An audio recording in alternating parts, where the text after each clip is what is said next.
You, John Fitzgerald Kennedy, do solemnly swear I, John Fitzgerald Kennedy, do solemnly swear that you will faithfully execute the office of President of the United States that I will faithfully execute the office of President of the United States and will, to the best of your ability, and will, to the best of my ability, preserve, protect, and defend the Constitution of the United States. preserve, protect, and defend the Constitution of the United States. So help you God. So help me God.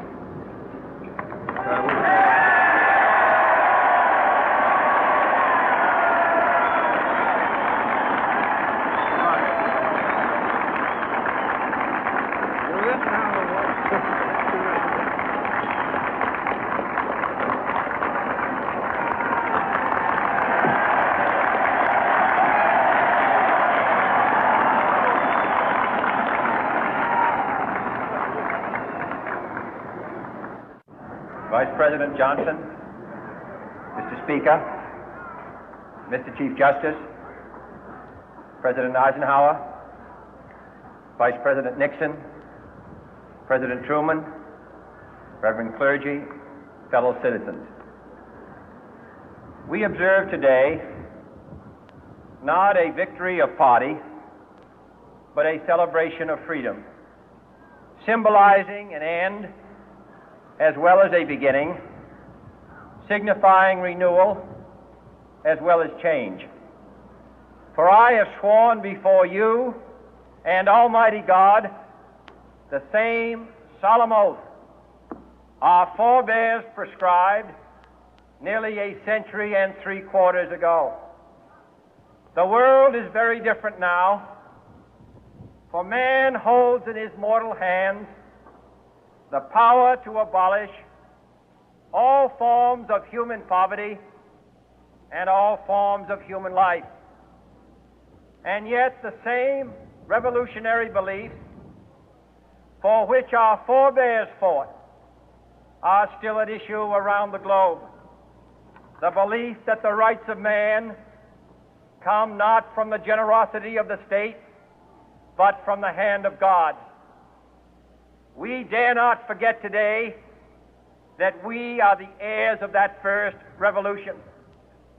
Let the word go forth from this time and place to friend and foe alike that the torch has been passed to a new generation of Americans born in this century, tempered by war, disciplined by a hard and bitter peace, proud of our ancient heritage, and unwilling to witness or permit the slow undoing of those human rights to which this nation has always been committed and to which we are committed today at home and around the world.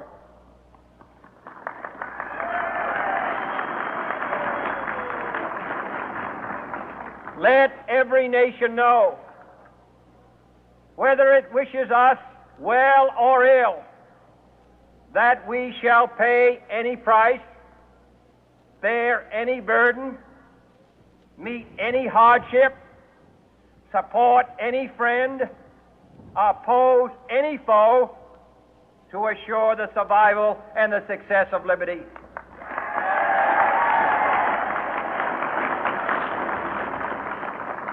This much we pledge and more.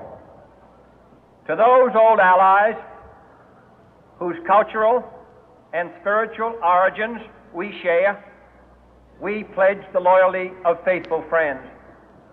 United, there is little we cannot do in a host of cooperative ventures.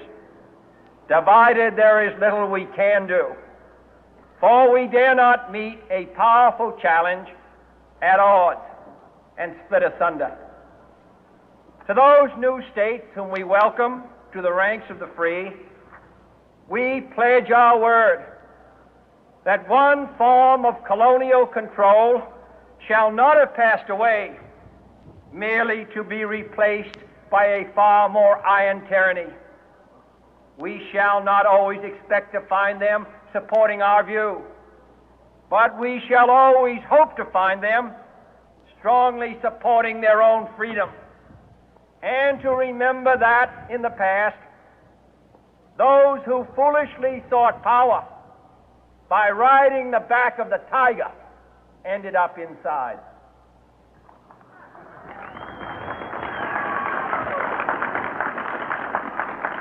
To those people in the huts and villages of half the globe struggling to break the bonds of mass misery, we pledge our best efforts to help them help themselves for whatever period is required, not because the communists may be doing it, not because we seek their votes, but because it is right.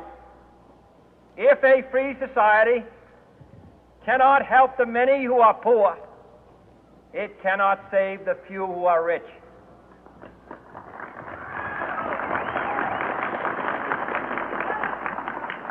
To our sister republics south of our border, we offer a special pledge to convert our good words into good deeds, in a new alliance for progress, to assist free men and free governments in casting off the chains of poverty.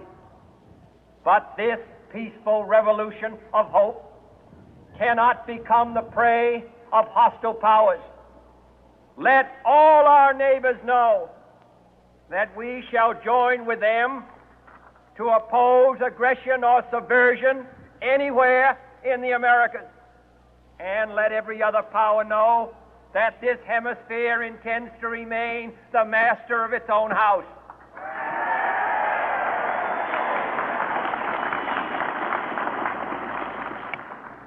To that World Assembly of Sovereign States, the United Nations, our last best hope, in an age where the instruments of war have far outpaced the instruments of peace, we renew our pledge of support to prevent it from becoming merely a forum for invective, to strengthen its shield of the new and the weak, and to enlarge the area in which its writ may run. Finally, to those nations who would make themselves our adversary, we offer not a pledge, but a request that both sides begin anew the quest for peace. Before the dark powers of destruction, unleashed by science, engulf all humanity in planned or accidental self-destruction, we dare not tempt them with weakness, for only when our arms are sufficient beyond doubt can we be certain beyond doubt that they will never be employed.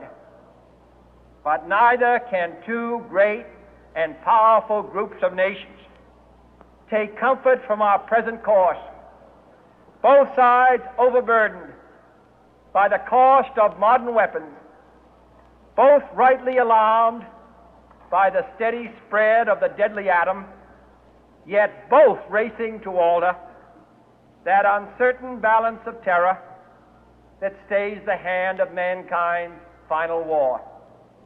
So let us begin anew, remembering on both sides that civility is not a sign of weakness, and sincerity is always subject to proof.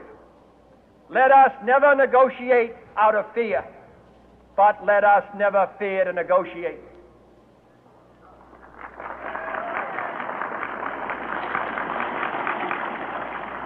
Let both sides explore what problems unite us, instead of belaboring those problems which divide us. Let both sides, for the first time, formulate serious and precise proposals for the inspection and control of arms, and bring the absolute power to destroy other nations under the absolute control of all nations.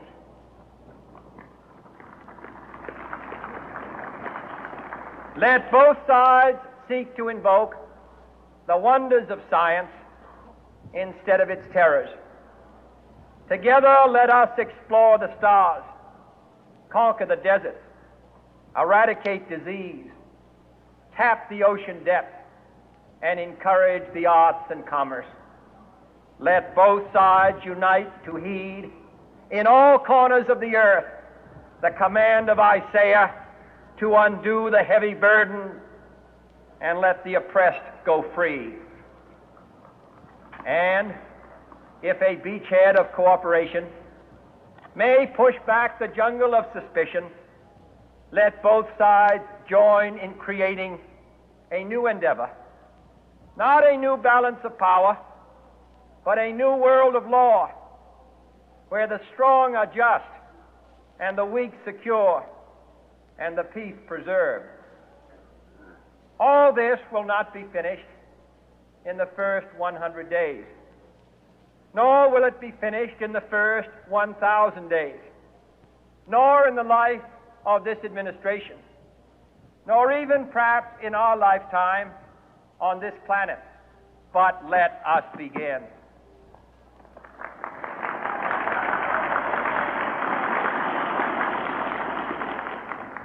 In your hands, my fellow citizens, more than mine, will rest the final success or failure of our course.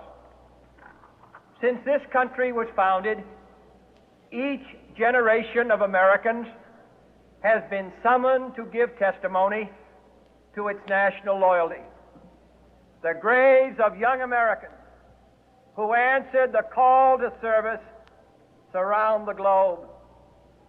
Now the trumpet summons us again, not as a call to bear arms, though arms we need, not as a call to battle, though in battle we are, but a call to bear the burden of a long twilight struggle, year in and year out, rejoicing in hope, patient in tribulation, a struggle against the common enemies of man, tyranny, poverty, disease, and war itself. Can we forge against these enemies a grand and global alliance, north and south, east and west, that can assure a more fruitful life for all mankind? Will you join in that historic effort?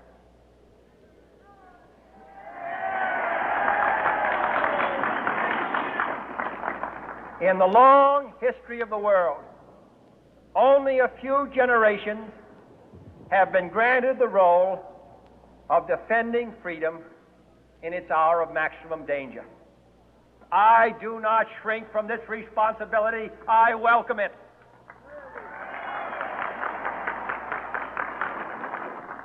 I do not believe that any of us would exchange places with any other people or any other generation. The energy, the faith, the devotion which we bring to this endeavor will light our country and all who serve it. And the glow from that fire can truly light the world. And so, my fellow Americans, ask not what your country can do for you, ask what you can do for your country.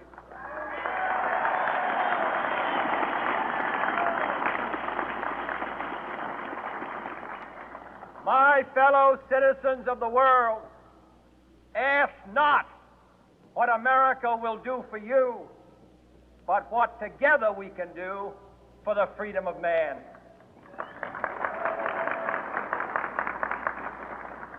Finally, whether you are citizens of America or citizens of the world, ask of us here the same high standards of strength and sacrifice which we ask of you. With a good conscience, our only sure reward, with history the final judge of our deeds, let us go forth to lead the land we love, asking His blessing and His help, but knowing that here on